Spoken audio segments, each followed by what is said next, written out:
Halo, Assalamualaikum. Berjumpa kembali bersama kami dalam pembahasan materi-materi fisika.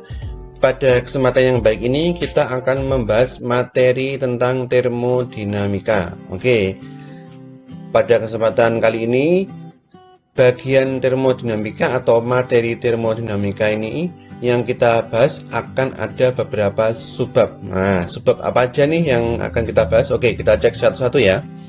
Yang A atau bagian pertama adalah usaha sistem pada lingkungan. Yang B, usaha pada berbagai proses termodinamika. Yang C, hukum satu termodinamika. Ini sangat penting sekali ya. Yang D, hukum satu termodinamika pada beberapa proses termodinamika. Yang E, siklus termodinamika. Di sini nanti akan ada contoh soal yang banyak sebenarnya. Yang F, hukum dua termodinamika. Oke, kita bahas yang bagian pertama dulu ya, atau yang bagian A. Nah, bagian A ini membahas tentang definisi termodinamika. Jadi pembukaan nih ya, prolognya. Termodinamika adalah cabang dari ilmu fisika yang mempelajari tentang proses perpindahan energi sebagai kalor dan usaha antara sistem dan lingkungan. Oke, itu ya konsepnya, konsep banget ini. Kemudian yang kedua, kalor didefinisikan sebagai perpindahan energi yang disebabkan oleh perbedaan suhu, sedangkan usaha merupakan perubahan energi melalui cara-cara mekanis yang tidak disebabkan oleh perubahan suhu. Dari sini bisa kita bedakan ya makna dari kalor dan usaha itu seperti apa. Oke, kita lanjut ya, yang slide berikutnya. Yang pertama adalah usaha sistem pada lingkungan. Oke, kita cek dulu nih. Ini kelihatannya panjang sekali, tapi sebenarnya mudah ini. Oke, kita cek ya. Perhatikan suatu sistem berupa gas yang ada dalam suatu silinder yang dilengkapi tutup sebuah piston yang bebas bergerak naik turun itu ya, seperti pada gambar 1. Usaha yang dilakukan oleh sistem sehubungan dengan perubahan volume gas dapat dirumuskan sebagai berikut di bawah itu ya. Piston yang mempunyai luas menampang A dan tekanan gas P menghasilkan gaya yang mendorong piston sebesar F sama dengan P dikali A. Usaha yang dilakukan oleh gas adalah sebagai berikut. dW sama dengan F dikali dx. Nah, P dikali A dx sama dengan P dikali dV ya, karena A dx itu sama dengan dV. Untuk proses dari volume 1 ke volume 2, kerja atau usaha yang dilakukan oleh gas adalah sebagai berikut. Itu bentuknya berupa integral ya, karena secara umum tekanan tidak konstan atau tidak tetap. Kita lanjut membacanya. Untuk menghitung integral ini kita perlu mengetahui bagaimana variasi tekanan selama proses berlangsung ya. Secara umum tekanan tidak konstan sehingga penyelesaian integral tidak terlalu sederhana. Namun jika kurva P terhadap V diketahui, kerja yang dilakukan oleh gas sama dengan luas area di bawah kurva pada diagram PV. Diagramnya di slide selanjutnya ya, nanti ada. Khusus untuk proses yang tekanannya konstan, nah ini untuk P konstan, persamaan di atas dapat ditulis menjadi W sama dengan P dikali delta V. Delta V itu selisih V. P sama dengan V2 min V1. Di sini V2 dan V1 sudah diketahui, yaitu adalah volume akhir dan volume awal. Jadi itu ya singkat ceritanya ya. Oke. Nah, ini tentang grafiknya yang tadi. Usaha yang dilakukan oleh gas atau sistem sering disebut usaha luar. Apabila diagram PV diketahui, usaha luar akan lebih sederhana ditentukan dengan grafik, yaitu dengan menentukan luas area di bawah kurva pada diagram tersebut. Nah, ini cukup konsep sekali ya, nanti tingkat-tingkat ini. Perhatikan gambar 2 berikut. Dari persamaan sebelumnya dapat kita lihat bahwa untuk tekanan P yang positif, tekanan positif ya, usaha W akan positif bila gas memuai ya, volume 2 lebih besar daripada volume 1 atau arah lintasan proses ke kanan. Sebaliknya, usaha W akan negatif bila gas memampat ya, V2 kurang dari V1 atau arah lintasan proses ke kiri. Ini seperti yang ada di dalam grafiknya. Nah, yang bagian B itu adalah usaha pada berbagai proses termodinamika. Apa aja nih usahanya? Nanti ada 4 nanti. Yang pertama kita bahas yaitu proses isotermal. Ini proses isotermal, definisi singkatnya kita cek ya. Proses isotermal adalah proses perubahan keadaan sistem pada suhu konstan atau tetap ya. Usaha yang dilakukan sistem adalah sebagai berikut. Di sini nanti kita akan turunkan beberapa rumus sampai pada kesimpulan ya, kesimpulan bahwa persamaan yang kita gunakan sering kita gunakan di beberapa soal. Jadi yang paling bawah ini ya, nanti kita gunakan untuk penyelesaian soal-soal di beberapa buku. Oke, kita lanjut. Yang kedua adalah proses isobarik. Nah, proses isobarik ini sesungguhnya apa sih? Oke, kita baca. Proses isobarik adalah proses yang perubahan keadaan sistem pada tekanan konstan. Jadi tekanannya itu konstan ya nanti. Nah, di sini tekanannya konstan. Oke. Jadi kalau tekanan konstan, P-nya cuma 1 saja ya. P sama dengan P dikali V2 min V1 itu ya nanti yang akan kita gunakan. Yang ketiga, proses isohorik. Isohorik adalah proses perubahan keadaan sistem pada volume tetap atau konstan ya. Pada proses isohorik, gas tidak mengalami perubahan volume sehingga usaha yang dilakukan oleh sistem sama dengan 0. Nah, usahanya sama dengan 0 karena tekanannya konstan. Ini jadi tekanannya konstan. Oh, maaf. Di sini untuk isohorik adalah volumenya konstan ya, bukan tekanannya konstan. Jadi kalau volume konstan artinya apa? Volume 1 dan volume 2 itu sama. Nah, karena volume 1 dan volume 2 sama, jadi kalau dikurangi kan jadi 0. Jadi ini P dikali 0 ya. Jadi hasilnya adalah 0. Jadi usaha totalnya adalah 0 ya untuk proses isohorik. Oke, kita cek yang keempat yaitu proses adiabatik. Nah, ini proses adiabatik. Kita cek dulu definisinya ya, agak panjang ini, agak berbeda dengan yang sebelumnya. Proses adiabatik adalah proses perubahan keadaan sistem tanpa adanya pertukaran kalor antara sistem dengan lingkungan. Oke, gitu ya. Proses adiabatik terjadi jika sistem terisolasi dengan baik atau proses terjadi dengan sangat cepat, sehingga kalor yang mengalir dengan lambat tidak memiliki waktu untuk mengalir masuk atau keluar sistem. Nah, itu ya konsepnya. Hubungan antara tekanan dan volume pada proses adiabatik dinyatakan dalam rumus Poisson sebagai berikut. Ini adalah persamaan Poisson yang akan kita gunakan nanti. Di sini ada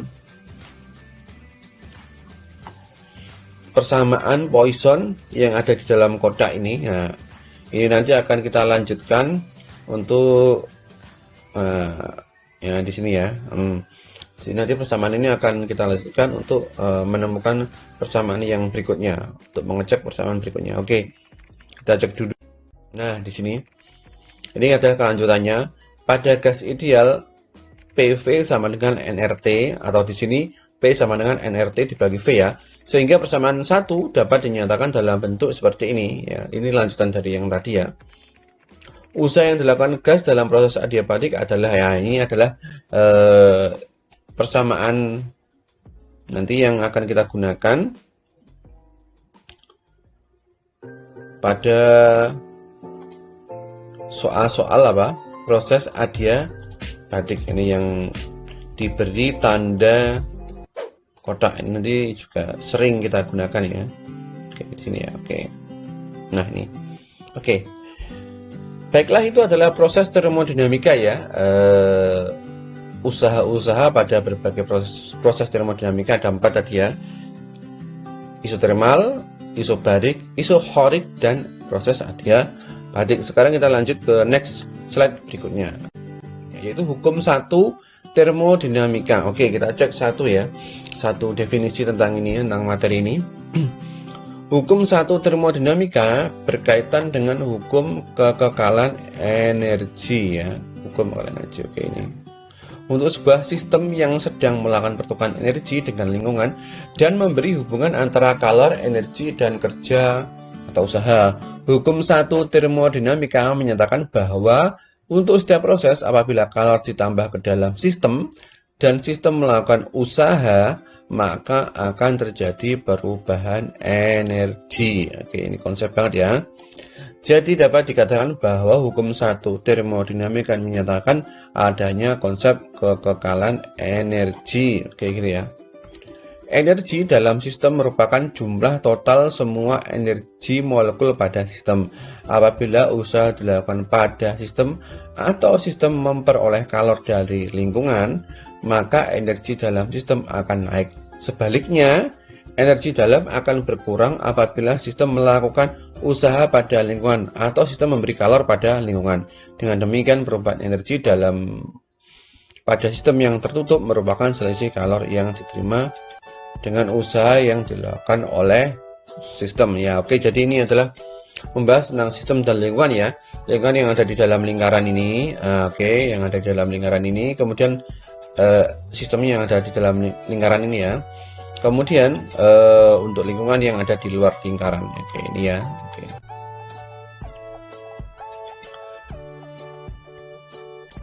Next, lanjut untuk slide berikutnya.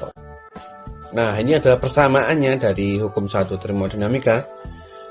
Di sini ada delta O dan juga apa? Chi dan juga W ya.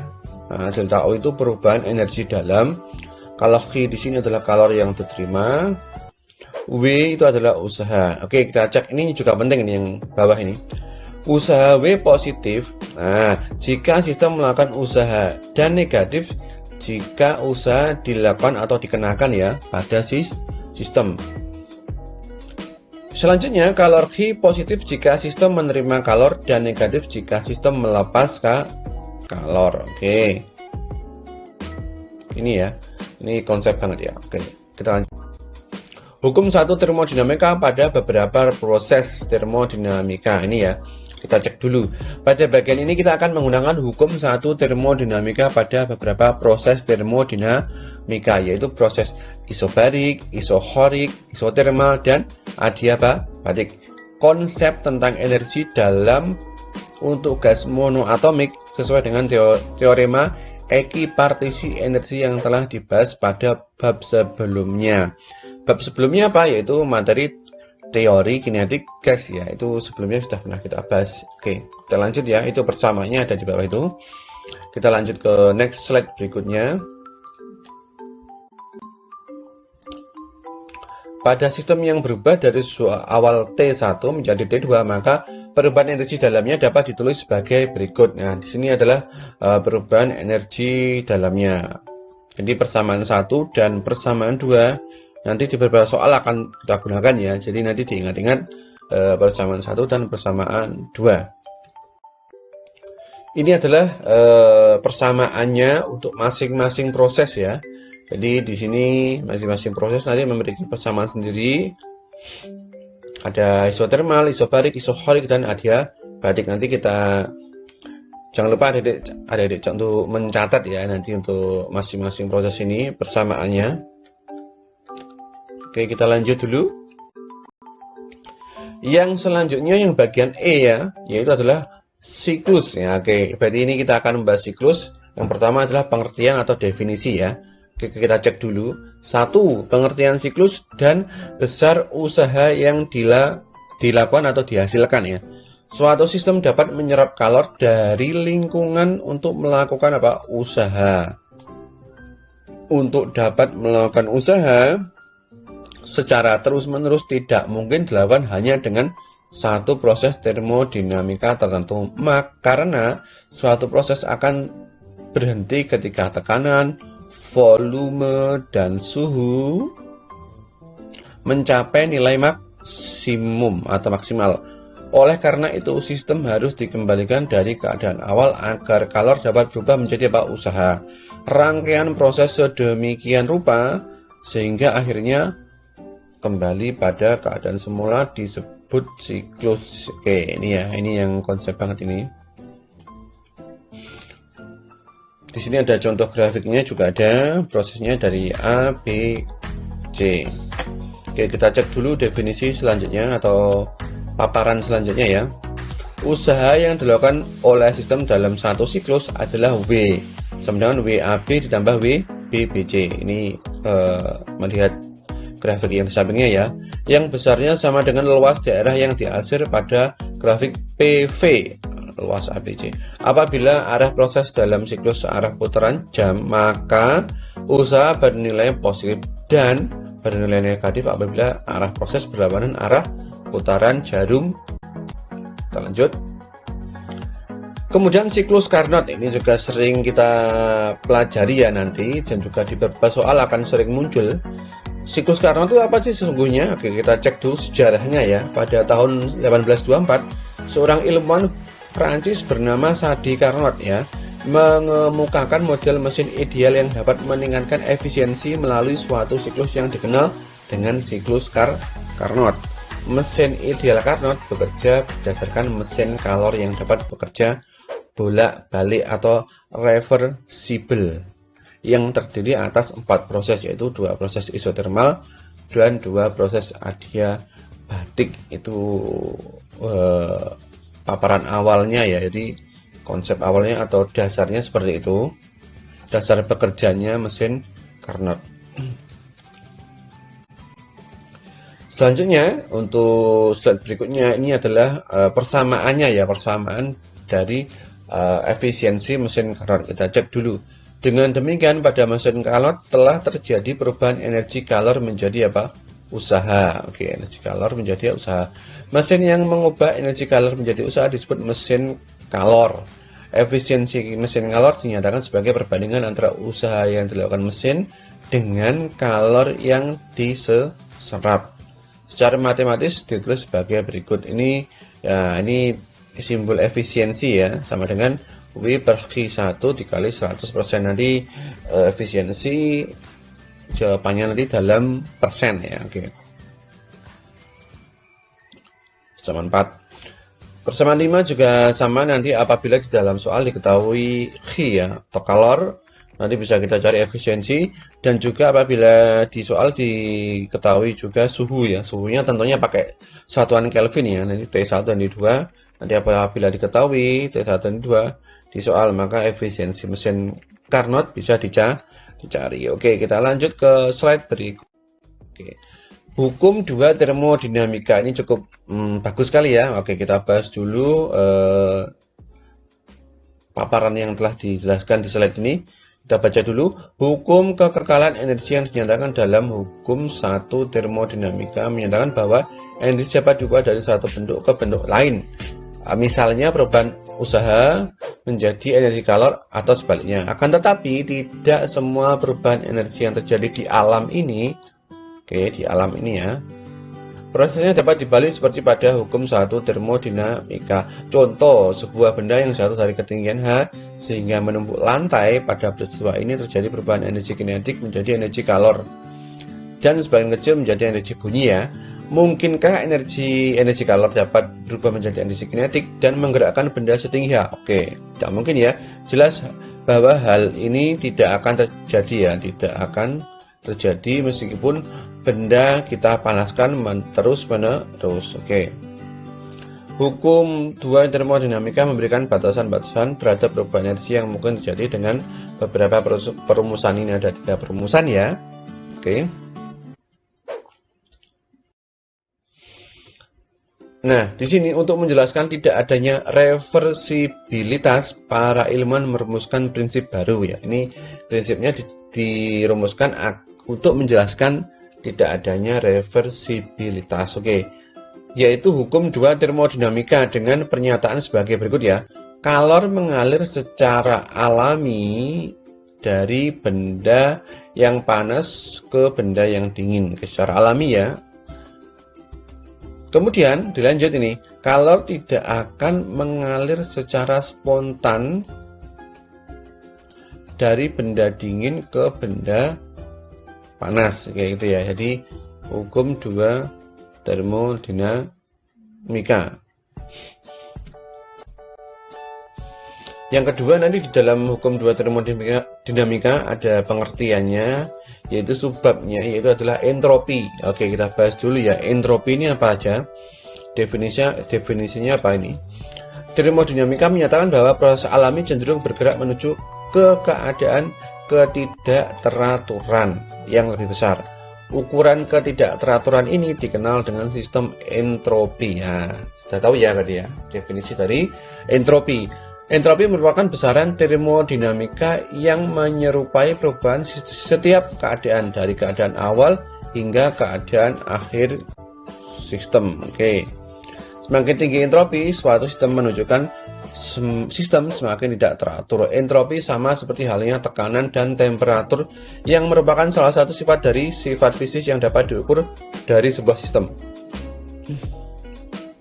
Apabila sejumlah kalori diberikan pada suatu sistem dengan proses reversibel pada suhu konstan, maka besarnya perubahan entropi sistem adalah sebagai berikut. Jadi ya, persamaan dari entropi yang nanti kita gunakan pada soal-soal yang muncul. Yang bagian 2 adalah mesin pendingin ya. Mesin pendingin di sini adalah contoh penerapan dari hukum 2 termodinamika. Oke, kita cek dulu ya. Mesin pendingin ini konsepnya seperti apa? Kita cek dulu. Mesin pendingin merupakan peralatan yang prinsip kerjanya berkebalikan dengan mesin kalor. Oke ya. Pada mesin pendingin terjadi aliran kalor dari reservoir bersuhu rendah ke reservoir bersuhu tinggi dengan melakukan usaha pada sistem. Contohnya pada lemari es, kulkas, dan pendingin ruangan atau AC ya. Bahkan mesin dapat dilihat pada gambar 11 ya, bukan ini. Nah, ini adalah bagian dari apa itu mesin pendingin ya. Yang di sebelah kanan ini, ukuran kinerja mesin pendingin yang dinyatakan dengan koefisien daya guna merupakan hasil bagi kalor yang dipindahkan dari reservoir bersuhu rendah Q2 terhadap usaha yang dibutuhkan. Ini adalah koefisien daya guna ya. Untuk apa? Untuk mesin pendingin. Oke ya. Untuk mesin pendingin. Nah, di situ ya. Oke, ini adalah salah satu konsep 2 termodinamika yang diaplikasikan pada beberapa alat. Baiklah, itu adalah pembahasan kita tentang termodinamika. Terima kasih telah menyimak materi-materi termodinamika yang telah dipaparkan. Sampai jumpa pada kesempatan berikutnya dan Assalamualaikum warahmatullahi wabarakatuh.